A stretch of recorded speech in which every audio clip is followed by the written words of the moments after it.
Hello guys, welcome along. I got a chance to get out of the workshop today and make a wee video.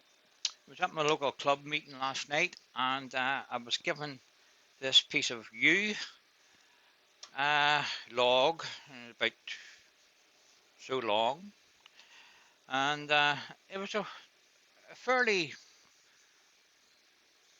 big chunky piece, and it had all sorts of limbs coming out of it. So I have brought it into the workshop today and I threw it on the bandsaw and started cutting it up into manageable sections. And I've got one of the pieces here which I cut on the in half. And I'll just bring the headstock around. Okay, guys, I'm sorry about the bit of mix up here on sound. I for some reason I haven't included my camera or the sound on the cameras here for some reason. Anyway, we have a piece of yew log which I've cut in half, and this is one of the smaller pieces, and we're just going to see what we can get out of this wee piece. You can see I didn't cut it very straight on the bandsaw, and it's it's time we got a new blade. So I've mounted this on a worm screw, or wood screw, sorry, and we're going to turn the bottom of this spool first.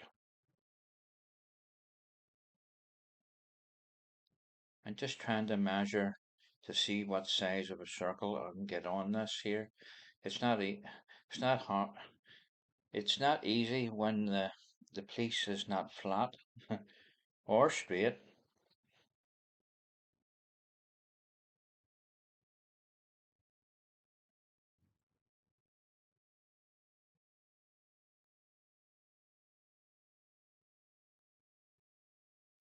So I've just lifted a wee bowl I had sitting over there, and that can give me a better look to see what I can actually get out of this. So that's about the maximum size uh, of a piece I can get. So it gives me a rough idea where I'm working to. So we're going to straighten the face of this up, put a tannin on it, and then start taking these corners off and producing some sort of a shape for the bottom of it.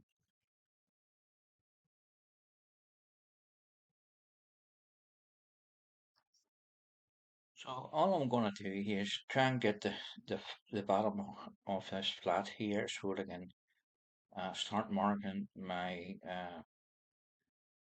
foot area or recess out. It's still quite out of shape on the bottom. This bandsaw blade sort of went all wonky. I've been meaning to get a new blade for a long time and haven't got round to it yet. But anyway, uh, I'm going to speed the video up here and skipping through most of this here process of trading this up and bringing it to the round. So when we get more to the round, I'll be back. So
Okay, I've sort of get this down to where I want it. I'm just starting to round over the bottom here and coming up the side. Just taking it easy because I want to keep as much as the diameter on this as possible without removing too much of it. It seems to be coming up okay. So a wee bit more shape on the bottom here will help me determine the final shape and size of the piece. Just removing some of this upper bark part of it from the top, and I'm going for nearly like a donut shape sort of dish bowl, whatever, and I want to leave uh, the sapwood in this piece. There's a nice transition from the two, two different colours, and it really shows out well. The other thing I've noticed in this piece is there's a lot of wee fissure cracks in it, and that's to be expected on the limbs that was growing out of it too. Sometimes you can't avoid them. Uh, so rather than throw the piece away, I wanted to see what I could get out of it, and if anything, uh, it's all practice. So yeah, it's all practice work. And you turn something, and you think you're making something, and if it doesn't turn out that way, then there's no harm done. So just finishing off the top there's a wee bit of the bark hanging over the end here where it's going on to the chuck, and I'm going to have to cut that back with a parting tool in a wee minute. So just bringing the shape on round, and you can see we've got a nice flat bottom now. So I want to make our base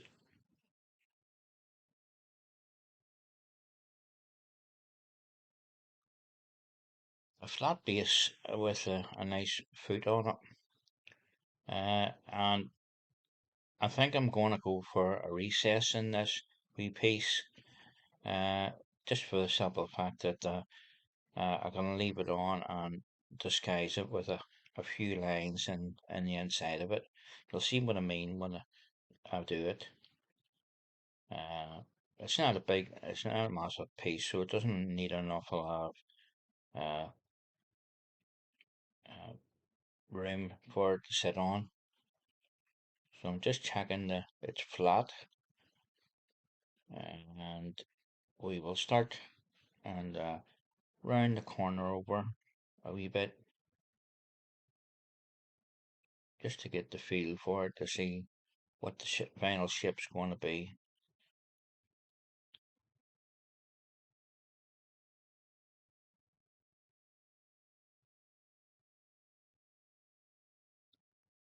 Yew wood is very hard. It's a hard timber to turn, and I can throw up many different scenarios with it, with the cracks and stuff in it. You'll see here's a lot of wee fissures there. As to be expected because there is limbs coming out of this branch that was given to me. Uh, and you really can't do anything about it. So it's all character of the piece too, and it looks okay when you've turned it because the color of it and the transition between the light and dark wood on it helps. And then you can see where the wee branches were coming through, and then they've got their own wee individual shakes in it. which branch out all over the place. And there's not much you could do about that. And put it, I guess, the piece is nice and stable. It's not going to fall apart, but these wee fissures are in it, and it's just going to become part of the actual piece. So just finalising a couple of cuts here.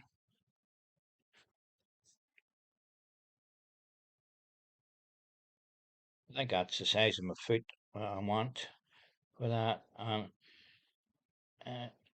it gives you the impression of the bowl of the piece is sitting floating on a table.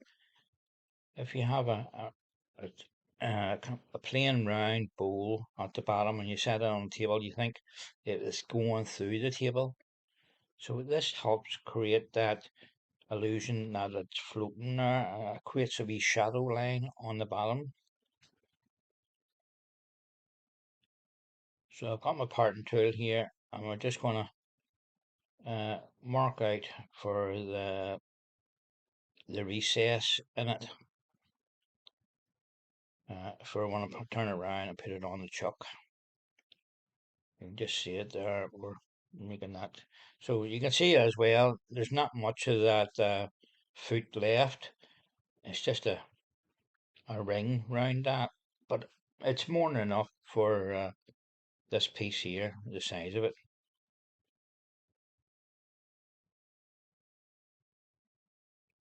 So we're going to sand this and play some more music while we're doing that.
Okay, applied some Yorkshire grit.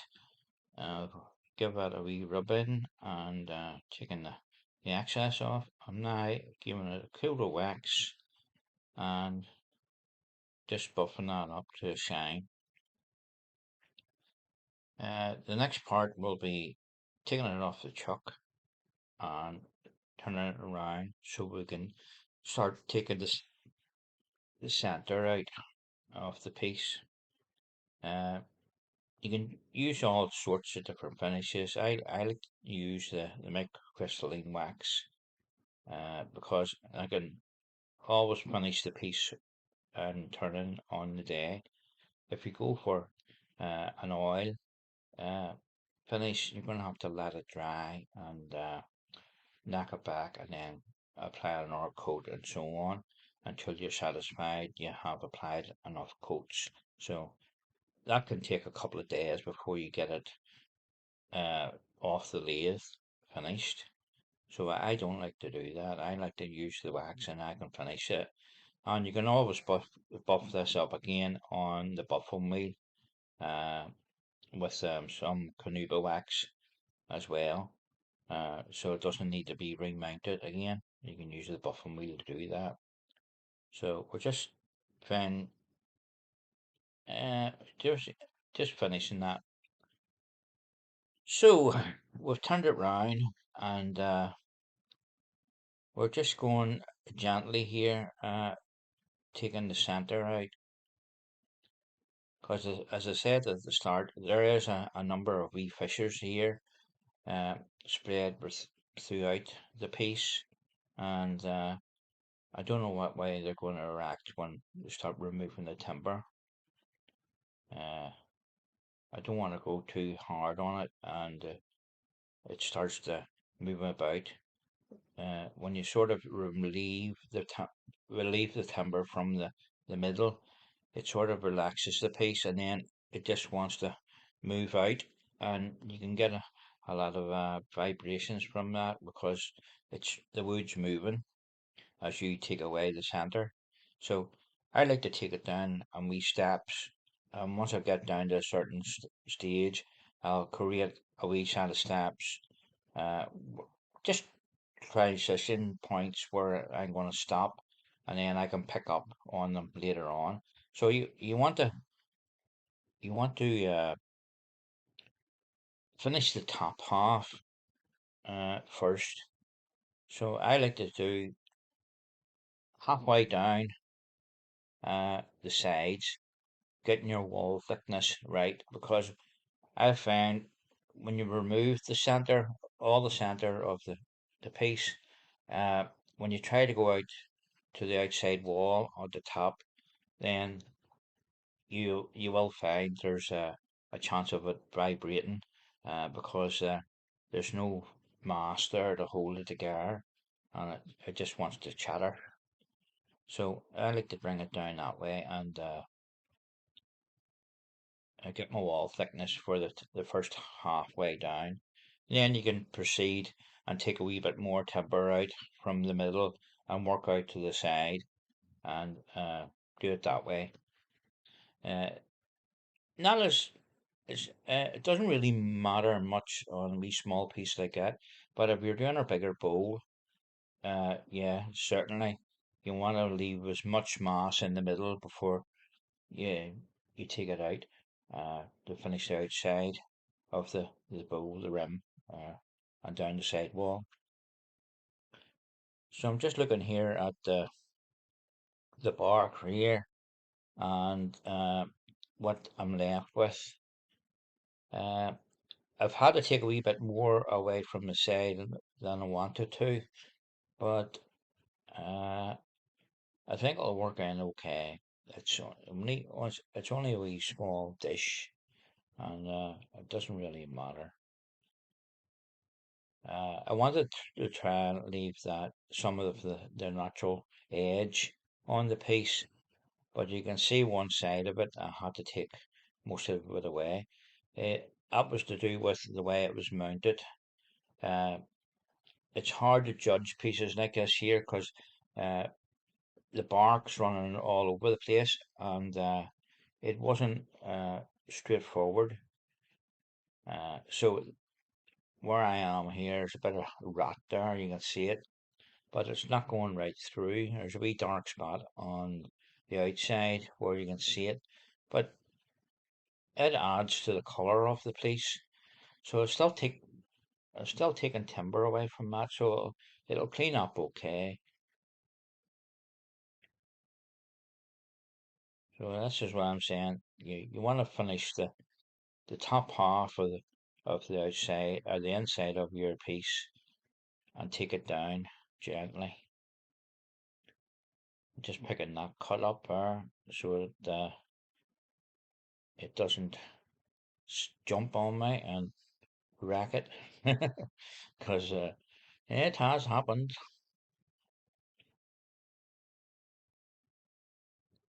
So I'm using the Rhino scraper here uh, just to clean the bottom up, and where the it uh, swivels round on the bottom on the arch, uh, I can relieve a wee bit more timber with uh, the scraper.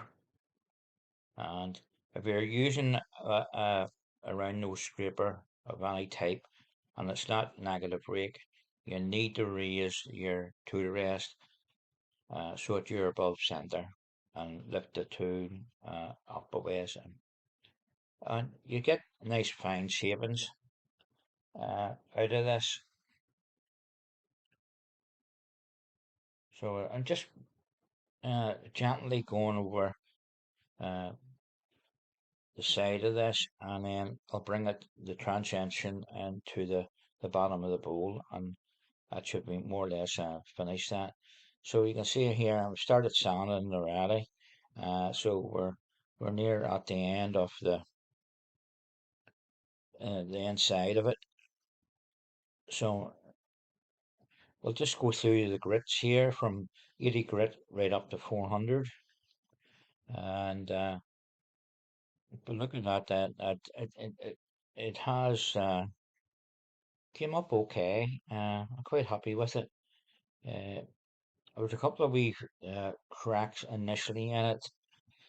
I find when I was looking more at it, and when I remounted it to take the center out, having the actual recess in it, and where the cracks are, is sort of you're expanding the piece out, so you're expanding the wood, and where those wee cracks are, it sort of opened them up.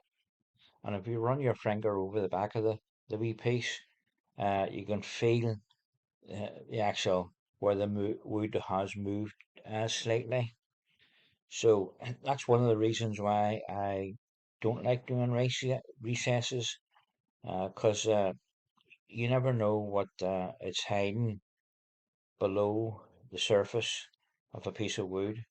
I've had woods bowls explode on me because there's been a weakness in the timber, which I didn't initially see at the start. Sometimes it's hard to see that, and that's why I like to put a tenon on the piece and then remove the tenon afterwards, because you're compressing the wood, so there's less chance of opening that fissure up and making the wood even weaker. But that's my personal preference about it. So we've just finished giving that a wee coat of wax, and you can see there I still have a wee piece of the natural edge of it on one side of it.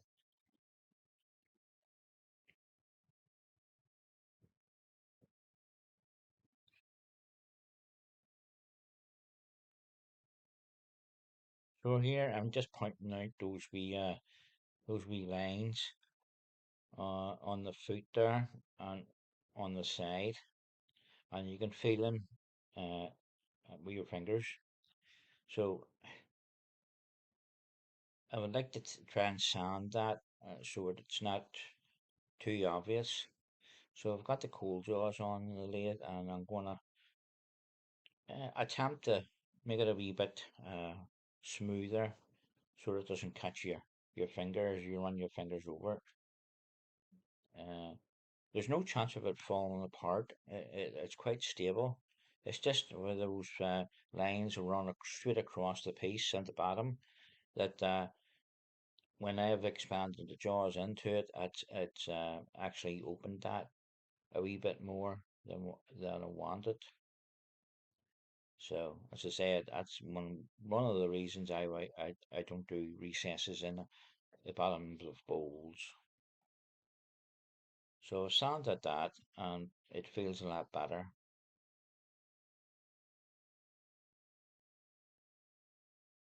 Other than turn it off and try and do something, it's not going to get any better because of the way the fissures are in the piece.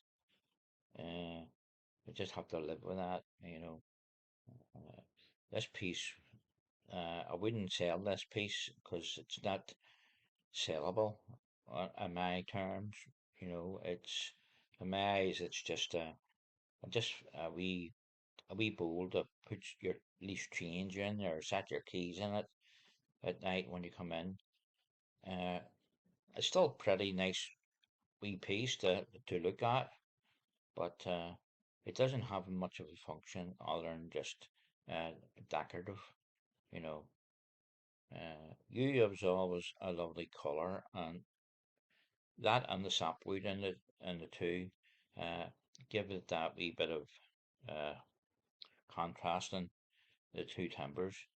So I've managed to sand it all. I'm going to apply sand sealer here and go through the Yorkshire grit and apply my wax to it, just blowing out any dust that's in the wee cracks uh, and applying some sand sealer to that. You could fill those wee cracks with a wee taste of CA, but and it's not really worth it because it's always going to be there. You're going to see it, and it's not as if it needs glue to hold it together. It's not going to fall apart. So we've got seems to we have the sound back on the So video. there you are, guys. There was a wee piece of yew that had all these radial cracks running through it, which wasn't a nice. Uh, it's still a nice piece of timber. It's just it wasn't a great piece of timber for turning. As you seen, I had my problems with it. There were those cracks running through it, but it's still a nice. That's the back. That's a still nice a piece of timber, and you don't want to throw stuff like that away. And then a nice transition into the heartwood from the sap. A wee bit of the natural edge still left on it there. I would have liked to leave left more, but uh, the way I had it held sort of hampered the line I was working to, so I had to take the sides down a wee bit more to make it a wee bit more even as you look at it. But it's still a nice wee piece, a nice wee bowl for putting your change in, or if you can make something out of it, great, and it stays together. Now, if I had a tannin on that, I probably wouldn't have opened those cracks as much. Uh, that's why I look to it in a tannin instead of a recess like this.